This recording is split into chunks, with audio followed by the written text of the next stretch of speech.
Selamat datang dan selamat berjumpa kembali dengan saya Pak Jun di pembelajaran sejarah Indonesia. Nah, sebelumnya kita sudah belajar mengenai materi bab pertama yang berjudul konsep dasar sejarah. Sekarang kita akan lanjut ke materi bab kedua yang berjudul manusia purba dan hasil budaya masa praaksara.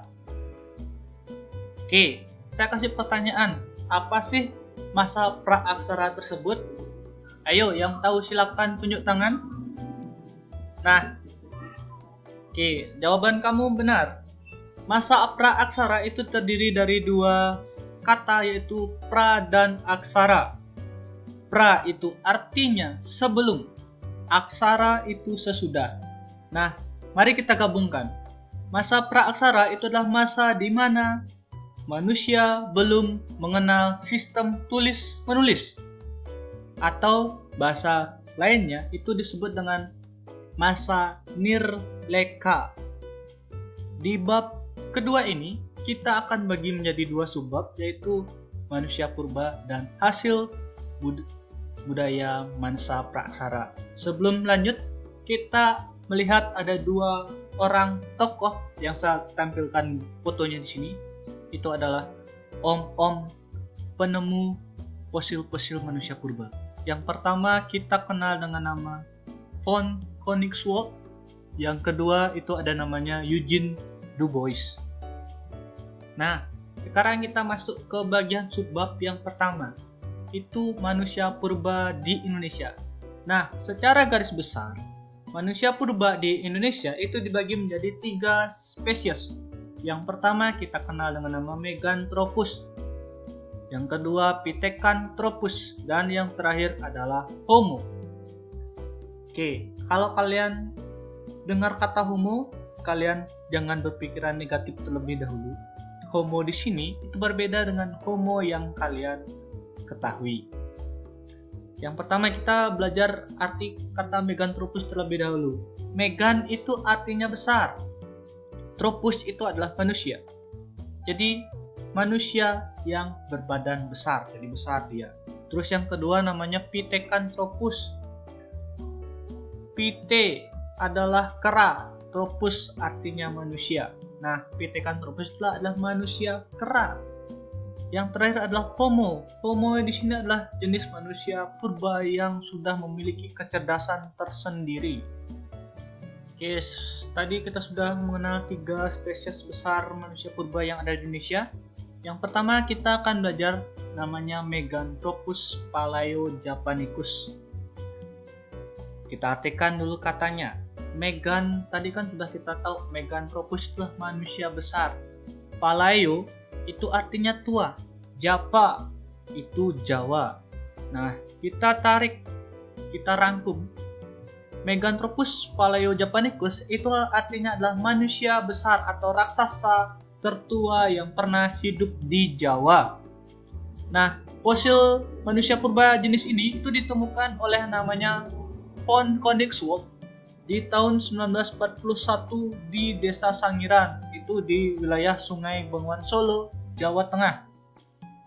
Yang ditemukan seperti kalian bisa lihat itu adalah fosil geraham, fosil rahang bawah. Ciri-cirinya yang pertama itulah tulang pipinya tebal, tembem, terus kening menonjol atau orang Bali disebut jantuk, tidak memiliki dagu, geraham besar dan badannya tegap. Perhatikan giginya. Giginya itu homonim, sama jenisnya semuanya. Berarti kita bisa tarik kesimpulan bahwa manusia purba jenis itu adalah pemakan tumbuhan. Oke, kita lanjut. Yang kedua itu ada namanya Pithecanthropus erectus. Pithecanthropus artinya manusia kera. Erectus, tegak. Kita rangkum. Pithecanthropus erectus itu bisa kita artikan sebagai manusia kera yang sudah berjalan tegak. Jadi dia tidak menggunakan kedua tangannya untuk berjalan. Ciri-cirinya apa? Oh ya, sebelum masuk ke ciri-cirinya, ada yang tahu di mana jenis manusia purba ini ditemukan? Nah, Pithecanthropus erectus atau Homo erectus ini itu ditemukan oleh Eugene Du Bois pada tahun 1890 di wilayah Trinil dan Ngawi. Ciri-cirinya apa? Seperti sudah kalian lihat, yang pertama itu badannya tegap, hidungnya lebar, dagu tidak ada, alat pengunyah kuat, berat badan itu sekitar 80 sampai dengan 100 kg. Tingginya 160 sampai 180 cm. Tulang tengkorak lonjong, terus terdapat tonjolan pada dahi, dan volume otak itu sekitar 750 sampai dengan 1000 cc. Ini volume otaknya sudah lumayan besar. Nah, fosil yang ditemukan itulah fosil berupa tengkorak. Nah, jenis manusia purba yang kita pelajarin sekarang yang terakhir itu adalah subspesies dari Homo sapiens, manusia purba yang sudah memiliki kecerdasan. Itu kita kenal sekarang, ada namanya Homo floresiensis. Nah, Homo jenis floresiensis ini adalah jenis manusia purba yang paling terakhir ditemukan. Itu ditemukan pada tahun 2003 di wilayah di namanya Flores, di sebuah gua yang diberi nama Gua Liang Bua. Ini manusia purba jenis ini memiliki sebuah perbedaan dengan manusia purba jenis lainnya. Ciri-cirinya itu tinggi badannya 100 cm. Terus yang kedua, berat badan cuma 30 kg, berjalan tegak, tidak memiliki dagu. Jadi ukuran tubuhnya itu sangat pendek, hampir 1 meter. Nah, para ilmuwan itu menyebut manusia purba jenis itu adalah manusia hobbit. Karena kalau kalian pasti ingat, pernah nonton Lord of the Ring, itu pasti kalian tahu ada namanya hobbit. Sebuah makhluk hidup yang memiliki ukuran yang pendek. Nah, setelah sebelumnya kita belajar tentang jenis-jenis manusia purba, sekarang kita akan belajar tentang hasil budaya masa praaksara. Oke, coba kalian perhatikan gambar manusia purba ini. Menurut kalian, apa sih yang sedang mereka lakukan? Apakah mereka sedang berpesta? Atau mereka sedang bahagia karena mereka mengetahui sesuatu penemuan yang namanya api? Ayo, silakan. Kalau tahu bagaimana interpretasi kalian, silakan tulis di kolom komentar di bawah. Oke, di hasil kebudayaannya itu kita akan bagi menjadi 3 masa. Yang pertama kita kenal dengan nama masa berburu dan mengumpulkan makanan atau food gathering. Hasil kebudayaannya seperti apa? Jadi hasil kebudayaannya itu masih sangat sederhana. Tidak seperti sekarang ini. Sekarang kita lihat ada 2 jenis hasil kebudayaannya. Yang pertama itulah kapak genggam dan kapak peringbas. Bentuknya hampir seperti batu biasa, tidak ada yang istimewa. Tapi kalau kalian perhatikan, batunya itu memiliki bagian yang tajam. Nah, bagian yang tajam ini nantinya itu akan digunakan sebagai senjata untuk membunuh hewan buruannya ataupun untuk mencongkel makanan di tanah. Jadi sama seperti cangkul sekarang ini. Nah, yang kedua itu ada namanya masa bercocok tanam dan berternak. Ayo, apa kalian tahu bahasa Inggrisnya masa ini disebut dengan masa apa? Silakan ketik di bawah. Oke. Jika ada yang menjawab food producing, itu berarti jawaban kalian benar. Nah, di sini ada 2 contoh hasil budayanya, itu ada namanya kapak persegi dan kapak lonjong. Namanya itu sesuai dengan bentuk hasil kebudayaannya ya. Kapak persegi itu bentuknya seperti persegi. Nah, gambarkan itu seperti cangkul sekarang ini. Dan kapak lonjong itu, kalau kalian pernah nonton film The Flintstones, itu pasti kalian familiar dengan benda ini. Nah, kapak jenis ini terbuat dari jenis batuan basalt atau bahasa Balinya itu kita kenal dengan nama sebutan batu tem atau batu kali.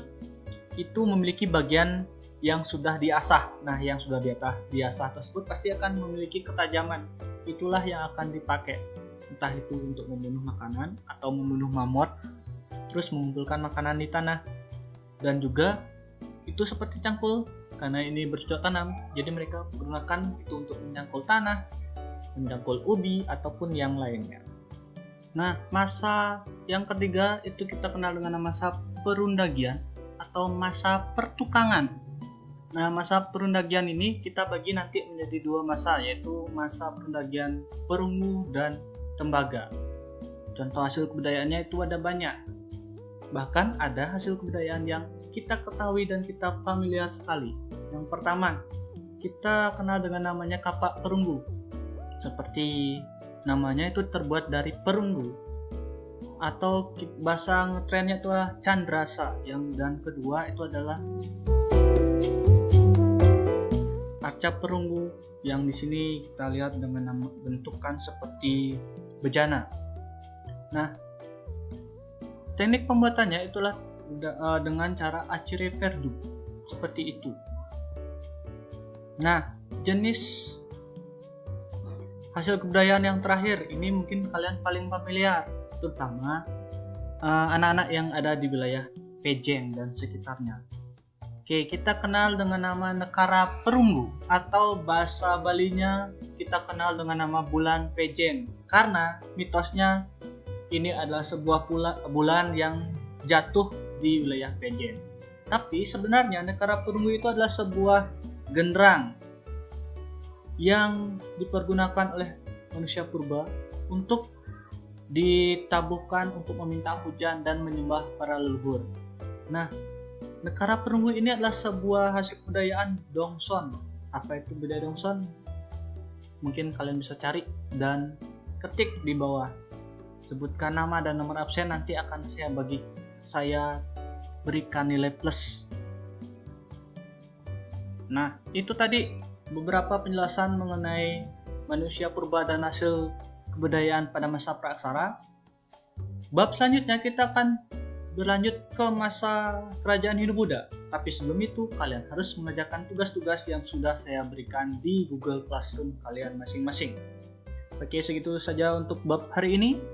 Sampai jumpa, sampai bertemu lagi di bab-bab selanjutnya.